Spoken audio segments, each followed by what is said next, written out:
Hi hello viewers welcome to நோயர் information channel. இப்போ நம்ம ஒரு புது டாப்பிக்கை பற்றி தான் பேச போகிறோம். ஹாட் டாபிக் அதுவும். சென்ட்ரல் கவர்மெண்ட் வந்து பார்த்தீங்கன்னா புது ஜியோ ஒன்று ரிலீஸ் பண்ணியிருக்காங்க. என்னன்னு பார்த்தீங்கன்னா யுவர் மணி யுவர் ரைட்ஸ்னு சொல்லிட்டு அதை பற்றி தான் பேச போகிறோம். வாங்க சேனலுக்குள்ள போகலாம். வணக்கம். சரி, இப்போ யுவர் மணி யுவர் ரைட்ஸ்னு சென்ட்ரல் கவர்மெண்ட் ஒரு ஜியோ ரிலீஸ் பண்ணியிருக்காங்க இல்லையா? அது அப்படின்னா என்ன? இது என்ன அப்படின்னா, இந்த உண்மையிலேயே வந்து ரியலி அப்ரிஷியேட் இந்த ஸ்கீம்க்காக. நெறைய பணம், அதாவது கிட்டத்தட்ட 1,00,000 கோடிக்கு மேல பணம் வந்துட்டு நம்மளுடைய பேங்க்ஸு, இன்சூரன்ஸ் கம்பெனிஸ்ல, அதுக்கப்புறம் மியூச்சுவல் ஃபண்ட்ஸ்லாம் இருக்கட்டும், இல்லன்னா ஷேர் மார்க்கெட் இந்த மாரி நெறைய இடங்கள்ல வந்து ஹோல்ட் ஆயிருக்கு. இது மக்களுடைய பணம். இந்த பணம் வந்து மக்கள் கிட்ட போய் சேரணும். அதனால தான் யுவர் மணி யுவர் ரைட்ஸ் அப்படின்ற ஒரு ஸ்கீம வந்து கொண்டு வந்திருக்காங்க. ஏன் அப்படின்னா, மக்களுடைய பணம் வந்து அந்த மாரி வங்கிகள்லயோ, வேற ஏதோ ஒரு நிறுவனங்கள்லயோ தங்கிரக்கூடாது.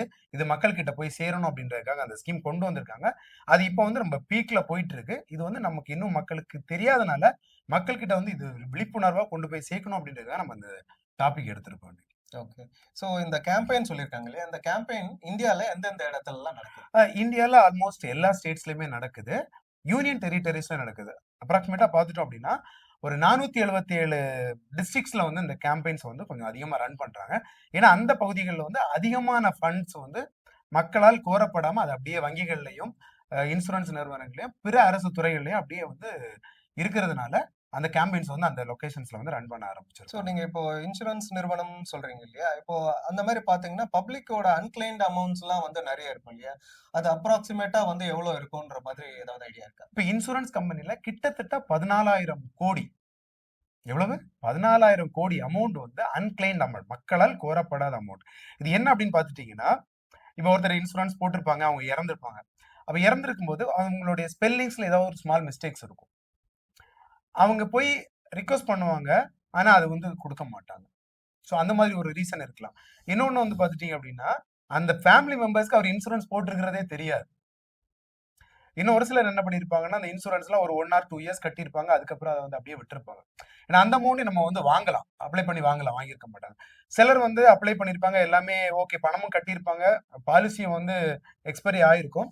ஆனா என்ன அப்படின்னா, அவங்களுடைய அந்த பாண்ட் இருக்கு இல்லையா? அதனுடைய இன்சூரன்ஸ் நம்பர் வந்து தெரியாம இருக்கும். அதனால அத அப்படியே ஹோல்ட்ல போட்டிருப்பாங்க. சிலர் என்ன ஆகும் அப்படின்னா, அவங்க ஃபேமிலில ஏதாவது இஷ்யூஸ் இருக்கும். அதனால கூட கிளைம் பண்ண லீகலர் இஷ்யூஸ் இருக்கும். கிளைம் பண்ண. இந்த மாதிரி பல வழிகள்ல வந்துட்டு இந்த மாரி அன்கிளைம் அமௌண்ட் வந்து இன்சூரன்ஸ் கம்பெனில தான் 14,000 கோடி அப்படியே இன்னும் டம்ப் ஆயி அங்க வச்சிருக்காங்க. அத வந்து மக்கள்ட்ட குடுக்கறதுக்கான முயற்சிகளை எடுக்கணும் அப்படின்றதுக்காக இந்த சென்ட்ரல் கவர்ன்மெண்ட் இந்த ஸ்கீம்ஸ கொண்டு வந்திருக்காங்க. ஓகே. இப்போ மக்கள் வந்து இந்த ஸ்கீம்ல வந்து நெறைய லேக் இருந்தது. ஸோ எடுக்க முடியல. ஸோ இப்போ இந்த ஜியோ பாஸ் பண்ணதுனால எப்படி வந்து எவ்வளோ ஈஸியா வந்து மக்கள் இத அப்ரோச் பண்ணி வித்ட்ரா பண்ணலாம்? இப்போ இன்சூரன்ஸா இருக்கட்டும் வச்சுக்கோங்களேன். இன்சூரன்ஸ் அப்படின்னா அவங்க இன்சூரன்ஸ் ரெகுலேட்டரி அதாரிட்டி அப்படின்ற அந்த வெப்சைட்லயே இவங்க அந்த இத போட்டிருக்காங்க. Your money your rights. நீங்க அதுல ஒரு கேட்டலாக் குடுத்திருக்காங்க. அத ஜஸ்ட் ஓப்பன் பண்ணி பார்த்துட்டீங்க அப்படின்னா, அதுல எப்படி கிளைம் பண்ணணும் அப்படின்றத கேட்டகரி வைஸ் கிளியரா குடுத்திருக்காங்க. என்னென்ன காரணங்களுக்காக அப்படின்றத. அத பேஸ் பண்ணி நீங்க வந்து எங்க போய் உங்களுக்கு எந்த இடத்துல லொகேஷன்ல இஷ்யூஸ் இருக்கோ, அங்க போய் நீங்க டாக்குமெண்ட்ஸ சப்மிட் பண்ணீங்கன்னா, அவங்க கண்டிப்பா உங்களுக்கு அந்த பணத்த வந்து ரீஃபண்ட் பண்ணணும் அப்படின்றது இருக்கு. ஸோ இதே மாதிரி அன்கிளைம்ட் அமௌண்ட் சொல்றீங்க இல்லையா? இது வந்து எந்தெந்த டிபார்ட்மெண்ட்ல வந்து எவ்வளோ அமௌண்ட் வந்து லேக் ஆயிருக்கும்? இது நெறைய இருக்கு. நெறைய இருக்கு அப்படின்னு பார்த்தீங்கன்னா, பேங்க்ஸ்ல மட்டும் கிட்டத்தட்ட 78,000 கோடி அமௌண்ட் வந்து அப்படியே ஹோல்ட் ஆயிருக்கு. இதுவும் அப்படிதான். சிலர் பிக்ஸட் பண்ணியிருப்பாங்க. ஆனா, அவங்க வந்து பிக்ஸட் பண்ணியிருப்பாங்க. ஃபேமிலில சொல்லியிருக்க மாட்டாங்க. தெரியாத அந்த அமௌண்ட் அப்படியே இருக்கலாம். சிலர் வந்து பிக்ஸட் பண்ணியிருப்பாங்க. அதுல அக்கவுண்ட்ல பணம் இருந்திருக்கும். ஆனா, அவருங்க இறந்திருப்பாங்க. அவங்க நேம் இஷ்யூஸ் இருக்கும். இல்ல லீகல் இஷ்யூஸ்னால இருக்கும். சிலர் வந்து இன்சூரன்ஸ் அமௌண்ட் வந்து போட்டு டெபாசிட் பண்ணி நெறைய வச்சிருப்பாங்க. ஆனா, அந்த ஃபேமிலி மெம்பர்ஸ்க்கு சொல்லியிருக்க மாட்டாங்க. எதுவும் தெரியாது. பாஸ்புக் மிஸ் ஆயிருக்கும். அதோடைய வாரிசுதாரர்களுக்கு அந்த டீட்டெயில்ஸ் தெரியாமலே போயிருக்கும். அதனால கூட அவங்க எடுக்காம அது அப்படி இருக்கலாம். கிட்டத்தட்ட 78,000 கோடி ரூபாய் வந்து அப்படியே வந்து பேங்க்ல இருக்கு. இந்த அமௌண்ட்ட வந்து மக்கள் அர்ச் பண்ணாங்கன்னா, இந்த ஸ்கீம்ஸ்ல வந்து அவங்க எடுத்துக்கலாம். இதுக்கு அவங்க வேற ஒண்ணும் செய்ய வேண்டாம். நம்ம ஆர்பிஐ இருக்கு இல்லையா? ஆர்பிஐ வெப்சைட்ல போய் பார்த்தாங்கன்னா, அதுல வந்து யுவர் மணி யுவர் ரைட்ஸ்ன்னு அவங்க போர்ட்டல்ல வந்து ஒரு பேஜே குடுத்துருக்காங்க. அத கிளிக் பண்ணீங்கன்னா, உங்களுக்கு அந்த கேட்டலாக் ஓப்பன் ஆகும். நீங்க எப்படி வந்து இந்த கிளைம் அமௌண்ட்ட வந்து நீங்க வந்து எடுத்துக்கலாம் அப்படின்றதுக்கு அவ்வளோ கிளியர் டீட்டெயில்ஸா குடுத்துருக்காங்க. ஆனா இங்கிலீஷ்ல தான் குடுத்துருக்காங்க. அது ஹிந்திலயும் வேணா நம்ம எடுத்துக்கலாம். தமிழ்ல அது இல்ல. அது ஒரு மிக குறையா தான் நான் பார்க்கிறேன். ஓகே. அதே மாதிரி பார்த்துட்டீங்க அப்படின்னா, மியூச்சுவல் ஃபண்ட்ல கிட்டத்தட்ட 3000 கோடி அமௌண்ட் அப்படியே வந்து ஹோல்ட் ஆயிருக்கிற மாதிரி சொல்றாங்க. மியூச்சுவல் ஃபண்டா இருக்கலாம், அது ஷேர் மார்க்கெட்டா கூட இருக்கலாம். என்ன அப்படின்னா, நெறைய பேர் வந்து வீட்ல வந்து ஹஸ்பண்ட்க்கு தெரியாம ஒய்ஃப், ஒய்ஃப்க்கு தெரியாம ஹஸ்பண்ட் இவங்கலாம் இன்வெஸ்ட் பண்றத நம்ம பார்க்க முடியும். திடீர்னு அவங்க வந்து ஒரு விபத்துல இறந்து போயிடுறாங்க. இல்லன்னா அவங்க வீட்ல தெரியாம நோய்வாய்ப்பட்டு இறந்து போயிடுறாங்க. இல்லன்னா வயது முதிர்ந்து கூட எதிர இறந்து போனாலும், அந்த விஷயத்த வந்து ஃபேமிலி மெம்பர்ஸ்ட்ட ஷேர் பண்ண மாட்டாங்க. தெரியாது அவங்களுக்கு. அந்த ஃபண்ட் அவ்வளோ அமௌண்ட் வந்து அங்க இருக்கிறது தெரியாது. இல்ல அப்படியே அவங்க வந்து இன்வெஸ்ட் பண்ணியிருக்காங்க. அதுக்கான டாக்குமெண்ட் வந்து ஃபேமிலி மெம்பர் கிட்ட ஷேர் பண்ணாம இருப்பாங்க. இல்லன்னா இவங்களே வந்து மிஸ் பண்ணியிருக்கலாம். இதனால கூட அவ்வளோ அமௌண்ட் வந்து அப்படியே வந்து ஹோல்ட் ஸோ ஆயிருக்கிறதுக்கு இப்போ வாய்ப்பு நீங்க இருக்கு. இத சொல்றீங்க இல்லையா? இந்த மாரி விஷயத்துல வந்து இப்போ ஃபார் இன்சூரன்ஸ் கம்பெனி டைரக்ட்டா இந்த மெம்பர் வந்து ஒரு 2, 3 மாசம் வந்து பே பண்ணலையோ, இன் கேஸ் கான்டாக்ட் பண்ணலையோ, அந்த மாரி இடத்துல வந்து இன்சூரன்ஸ் கம்பெனி டைரக்ட்டா வந்து அந்த கேண்டிடேட் வந்து ரீச் பண்ணலாம் இல்லையா? பண்ண மாட்டாங்கல்ல. இந்த அமௌண்ட் அவங்க கிட்ட இருந்தா அது அவங்களுக்கு இன்வெஸ்ட்மென்ட். ஓகே. இப்பவுமே இந்த அமௌண்ட்ட நாங்க குடுக்க மாட்டோம்னு தான் அவங்க வந்து ஃபைட் பண்ணாங்க. இப்ப அந்த கவர்ன்மெண்ட் தான் புது ரூல் போட்டு இந்த பணம் வந்து மக்களுடைய பணம் மக்கள் கிட்ட போய் சேரணும் அப்படின்றதுக்காக இந்த ஜிஓ போட்டு அந்த கேம்பெயின் அவங்க தான் ரன் பண்றாங்க. சென்ட்ரல் கவர்ன்மெண்ட் தான் ரன் பண்ணுது. இத வந்து இவங்க இன்சூரன்ஸ் கம்பெனிஸோ இல்ல பேங்கர்ஸோ வந்து இல்ல இல்ல நாங்க குடுக்குறோம்னு யாரும் சொல்லல. ஓகே. ஏன்னா அது வந்து அவங்களுக்கு இன்வெஸ்ட்மென்ட். யோசிச்சு பாருங்க 78,000 கோடி 14,000 கோடி அவங்களுக்கு வச்சிருந்தாங்கன்னா, அவங்க எவ்வளவு இன்வெஸ்ட் பண்ணுவாங்க? அதனால அவங்களுக்கு எவ்வளோ ப்ராஃபிட் வரும். நீங்க சொன்ன மாரி பார்த்தீங்கன்னா, இப்போ for example husband and wife. Husband வந்து இறந்துடுறாரு. ஒய்ஃப்க்கு தெரியாது. அப்பன்னா அது பேங்க்குக்கு லாபம் தானே! இப்போ ஒய்ஃப்க்கும் தெரியாதுன்னா, அப்ப பேங்க்குக்கு லாபம் தானே! இப்போ இன்சூரன்ஸ் போட்டது ஒய்ஃப்க்கே தெரியாது. அப்ப யாராவது ஒருத்தர் இன்ஃபார்ம் பண்ணா தானே அந்த ஃபேமிலிக்கு தெரியும். இல்ல அது முன்னாடி அந்த பிரச்சனைகள் இருந்துச்சு. சோ இது அவங்க இதான் அந்த ஒரு மியூச்சுவல் அண்டர்ஸ்டாண்டிங் இல்லாம இருக்கிறதுனால வர்றது. சோ அது தெரிஞ்சா தான் உங்களுக்கு இப்ப பாலிசி நம்பரே தெரியாம நீங்க எப்படி போய் பணம் கேட்பீங்க?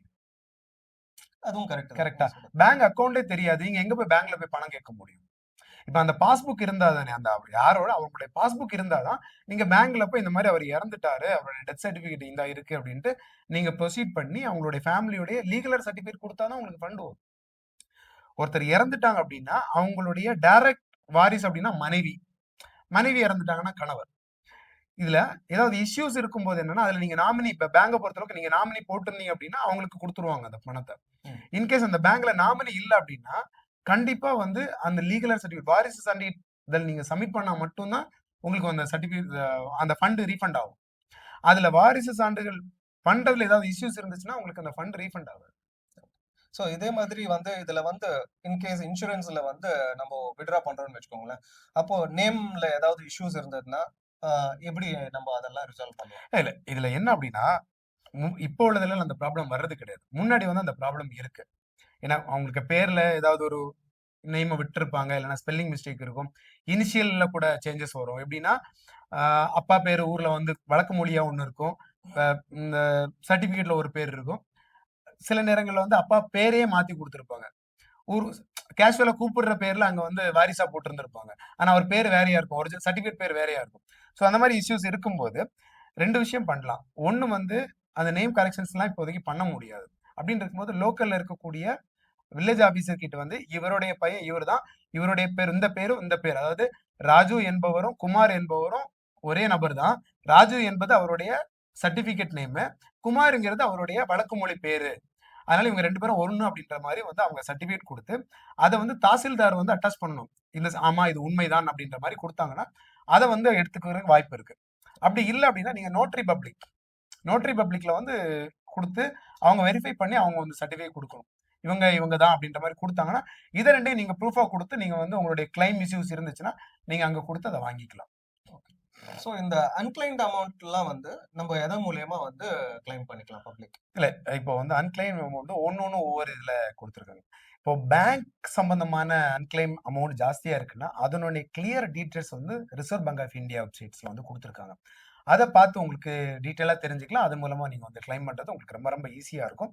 அப்படி இல்ல உங்களுக்கு அன்கிளைம் அமௌண்ட் இருக்கு. இந்த மாரி கேம்பெயின் இருக்கிறதுனால, ஒவ்வொரு டிஸ்ட்ரிக்ட்லயுமே வந்து பார்த்துட்டீங்கன்னா, லீட் பேங்க் அப்படின்ற ஒரு பேங்க் இருக்கும்.